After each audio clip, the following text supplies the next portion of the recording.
Welcome, everyone, to Mythstorie, a podcast about myths and history. I am one of your hosts, Bryant, with my permanent guest, Cammy. Hey there, Cammy. Hey, Bryant. How are you? I am fantastic. How are you? I'm good. Cammy, where's your mystery shirt? I'm showing it to you right now. Wearing an X-Files shirt. All right, that's basically the same thing. Welcome, everyone, back to the show where we grab myths and legends and stories.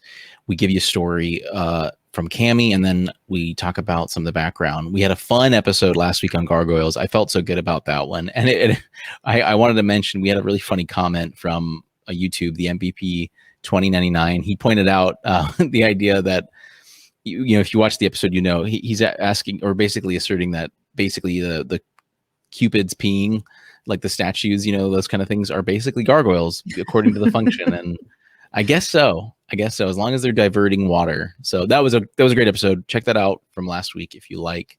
But today's a little different. No gargling on this show. We're going to be talking about Charybdis and Scylla or Scylla. I've seen it, but Charybdis I think is the way to pronounce. They're not easy words. Thank you for telling me before I started saying them. Yeah, Charybdis and Scylla. So these two monster being things, entities, have been plaguing the world since Homer, and I'm writing about it, and Odysseus, and he had to deal with it, and yeah, that was a long whole thing. But Cammy will give us a story about these Greek monsters, and then I will talk about them a little bit more. I'll note, we've touched on a lot of Greek stuff before in our show. I won't go into the super specifics because we've really touched on it on some older episodes, but I'll hit up on some nice points. Cammy, are you ready to regale us? I am. So I didn't write down my source, so I'm looking at my phone, but it's perseus.tufts.edu, and I did use the Odyssey. Cool. Yeah. So this is a story we're probably kind of familiar with. Yeah. From his time with Circe, Odysseus knew of the hardships to come. He passed the sirens by plugging the ears of his men and tying himself to the ship's mast. Though he pleaded to be untied, the sailors knew not to obey their captain. But the coming trial brought to his mind the thought, the only way out is through. There were two monsters in the narrow passage of Messina. One drank the ocean's water and belched it out in great bellows of sea. The in and out of the salty meal caused a whirlpool no ship could cross. The other monster lived in a cave in the nearby cliffs and had 6 heads.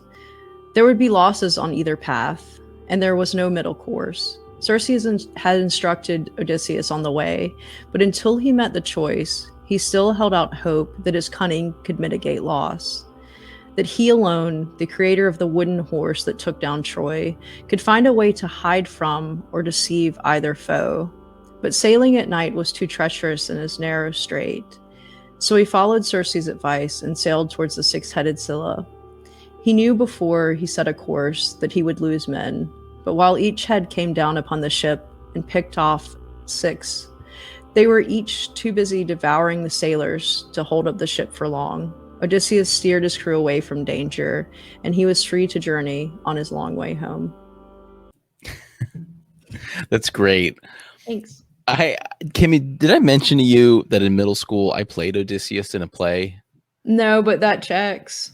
So, yeah, I actually completely forgot about this until now. There's this like middle school adaptation called The Long Way Home, which is what you just said to end your story, and I'm just remembering this part of the story of the play because it's very condensed and maid friendly, and there's like a part in the play where we have to like decide who's going to be like eaten, basically, like who's going to be offered up and distract Scylla. And I remember I ad-libbed like something. I was like because they're freaking, my like sailors are freaking out and badgering and like stop, we are men and we must settle this like men.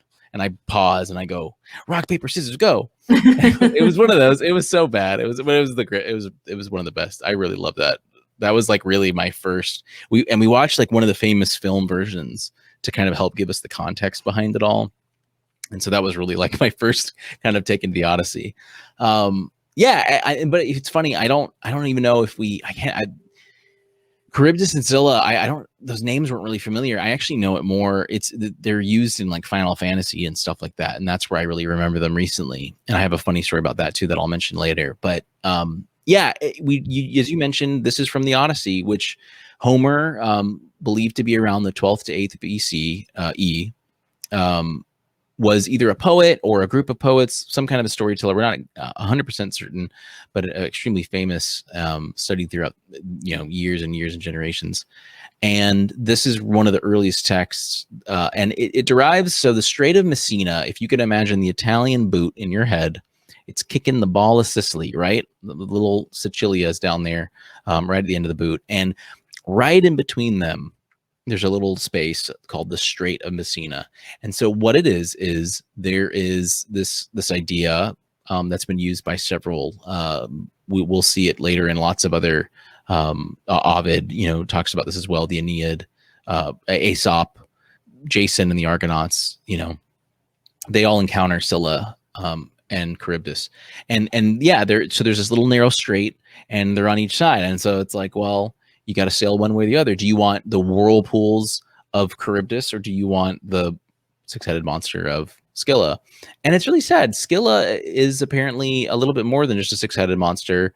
So Britannica describes her as a supernatural female creature with 12 feet and 6 heads on long, snaky necks, each having a triple row of shark-like teeth.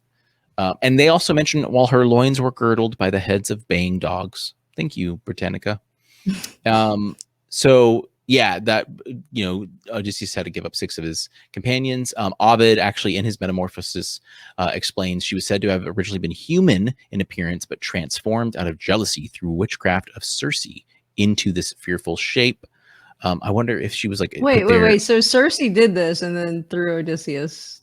Yeah, she's like, oh yeah, go to her. She's great. She's great. I know her. Yeah, tell her I said hey. I know that. I know Scylla. Like, really, that one? Yeah, I know her. Go for it. What's cool, Britannica mentions this, and this, I'll bring it back to like a big point. Scylla was often rationalized in antiquity as a rock or a reef. So we've talked about euhemerism, this idea of these horrific or these significant events happening, and then they get rationalized into myth. Right? That's euhemerism.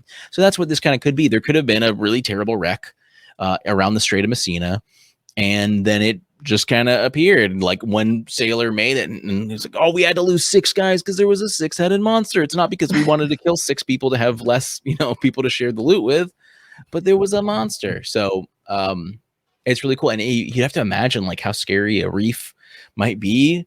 Like if you're not used to it, like, you're just sailing and yeah. So anyway, I thought that was a really cool thing that Britannica mentioned. It wasn't something that Wikipedia did. But the big thing about this story is that it's one of the most important idioms, really, that's evolved. The lesser of two evils is kind of the more obvious one, but also between a rock and a hard place is another big one. There's also, Wikipedia mentions, on the horns of a dilemma. Also between the devil and the deep blue sea. So they all kind of have the same idea. You have 2 decisions. They both suck. Where do you go? That's essentially it. And even the cunning Odysseus couldn't. I know, yeah. And to go to Charybdis, so I found through dictionary.com actually had a fun little thing because of it being an idiom. They had a little write up, and as well as Britannica and stuff. Charybdis apparently was her papa Poseidon. She was helping him by taking some land under the ocean, because Zeus is a jerk. But then Zeus is like, stop it, and captures her, and then turns her into, this is, I think from Wikipedia, into a hideous bladder of a monster with flippers for arms and legs and an uncontrollable thirst for the sea. As such, she drank the water from the sea thrice a day to quench it, which created whirlpools. Oh, that's from GreekMythology.com. Yeah, so that's what creates the whirlpools. So even though she's a horrific monster, it's the whirlpools that you need to worry about. So yeah, so it's interesting. Scylla and Charybdis, they're related. They're essentially gods in a way, related to them at the very least. And they were both kind of screwed over by Zeus and Circe, turned into these monsters. I just don't know why they were there. But I I don't know. I guess that's what Maybe it they were was. friends. Right. Yeah. Yeah, they seem to have like a good thing going between the two of them. That's a really important strait. I mean, that leads right into like the coast, and Sicily's been extremely important. It's Sicily's known for its volcanoes, and it makes the ground super fertile. And so the wheat, Sicily, its flag is a triskelion of three. It's like a gorgon and three wheat things, I believe, like little stems of wheat. And I know that because A wisp. my Italian class, I gave a presentation on Sicily. So Well, yeah. I think it's super convenient because like the whirlpool is going to destroy the ship. Mm-hmm. So they're working in tandem. Right. And, Charybdis only needs to drink the ocean. Just gobble, yeah, blub, blub, blub, thrice a day. Her best friend needs to eat 6 sailors. She's got 6 heads daily. to feed, 6 mouths to feed. And so they always have to sail through. Yeah. It works. Yeah. She's like, hey, girl, I'm hungry. The drink. She's like, blub, blub, blub. Whirlpool. And they're like, oh, go to Scylla. Yeah, it's pretty interesting. But it's a small strait, but I'm pretty sure it's, wide enough you could just like skinny, your way through the middle. But I mentioned the Final Fantasy at the beginning, and this is actually a realization I made. So in Final Fantasy, actually in Monster Hunter, so this is layers of video games. There was an event in Monster Hunter to fight the creature from Final Fantasy known as the Behemoth, which is an old term. We could absolutely do an episode on that in general. But in the Final Fantasy world, the Behemoth is this big, almost dog-like creature, but very demonic, very big, very beefy, like a bull, but with a dog's face, I would say, but built like that. And when you're fighting Behemoth, it will call upon these like whirlwinds, and they're called Charybdis when it does that. So you've got it's like a whirlpool, but it's wind. Whirlwind. That sounds like a Seinfeld joke. It's like a whirlpool, but it's wind. So you gotta avoid that. And then also Behemoth will call down comets that will try and hit you. And when they land, they stay there. And you have to try and make it so that way you or Behemoth doesn't break them. Because at some point, Behemoth will call like a super meteor, and you have to hide behind the comet, the rock, in order to protect yourself. So you're between, you see where I'm going with this? Rock. And a Charybdis. Yeah, in a hard place. Yeah. And yeah, you're trying to, like, because he'll summon these Charybdises, Charybdisi. He'll summon them, and they're whirlpools, and they'll stay there. The whirlwinds will stay there, and you have to. So they're hazards on the stage, and then you'll get a warning when he's summoning the meteor that's going to instantly kill you. So you're trying to run, and it's like, well, do you hit? You got to watch out for the whirlwinds. You got to watch. So it was really cool. I give credit to them, because it was, it's a little weird. It wasn't a whirlpool; it was a whirlwind. But then they ended up figuring out a way to put in a idiom in a video game. That's just kudos to you guys. Yeah, so this was fun. The last big thing I will say, so going on from the idiom, was Erasmus. I can't remember specifically what episode we talked about him. Erasmus, super important, 16th century Dutch scholar of the Renaissance, really important guy. He made this book called the Adagia. It's an annotated collection of Greek and Latin proverbs compiled during the Renaissance by Desiderius Erasmus Roterodamus. And he included this one, and that's kind of where we get the modern. It really helped kind of revive and keep this idiom alive. And it was also interpreted by French poet Barthélemy Agnier in his emblem book Picta Poesis. So these guys, he's kind of commenting on Erasmus as well. It's funny because, yeah, the poet Anu, he actually is talking about the risk of being envied for wealth or reputation is preferable to being swallowed by the Charybdis of poverty. Choose the lesser of these evils. A wise man would rather be envied than miserable. So I think he's kind of bringing it more to Odysseus, like a more direct kind of thing there. But it's also the lesser of two evils. But in this case, he was talking about, yeah, poverty evil. That guy sounds like a jerk. yeah, in 1550 France, what do you know? Like he's trying his best. He's eating his bread, and if he's a poet in 1550 France, is his life that hard? It's better to be me now than the peasant over there. That's what Scylla and Charybdis. Everyone, this was a good one. A really nice follow-up to Gargoyle. Please watch that one. That one was really fun too. That was a really straightforward episode that I really enjoyed, and this was great as well. Basically it's an old idiom, but Scylla and Charybdis, they have roots in the mythology, with Charybdis being a daughter of Poseidon, who he just kind of was like, sorry, hon, you're there forever now. But really interesting that the idiom kind of came back in full force during the Renaissance.